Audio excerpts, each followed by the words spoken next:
A4C, all for Christ. అన్నీ నీకుంటే అందరూ నీతోనే ఉంటారు. నీకున్నవన్నీ కోల్పోతే ఎవ్వరూ నీతో రారు. ప్రేమమయుడ కృపామయుడ పరలోకమందున్న మా తండ్రి, మహిమగల మీ నామ్మునకు స్తోత్రములు దేవా.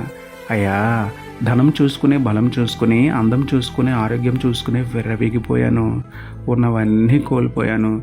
ఇప్పుడు పశ్చాత్తాపడుతున్నాను. నన్ను క్షమించండి తండ్రి. నేను బాగున్నప్పుడు నా చుట్టూ ఉన్నవారు, నేను కలిమిలో ఉన్నప్పుడు నాతో కలిసి ఉన్నవారు నన్ను విడిచిపెట్టేశారు, ఒంటరిని చేశారు. నాకు సహాయం చేయండి దేవా. నాతో ఎవరున్నా లేకున్నా, నాకు ఏమున్నా లేకున్నా, నా గతి ఏదైనా, నా స్థితి ఏదైనా, నన్ను విడువని ఎడబాయని దేవుడైన మిమ్మల్ని హత్తుకుని ఆనందంగా జీవించే ధన్యత ఇవ్వమని వేడుకుంటూ, నమ్ముట నీ వలనైతే నమ్మువానికి సమస్తమును సాధ్యమే అన్న విశ్వాసంతో యేసయ్య పరిశుద్ధ నామములో ప్రార్థించి పొందుకున్నాను పరమ తండ్రి. ఆమేన్.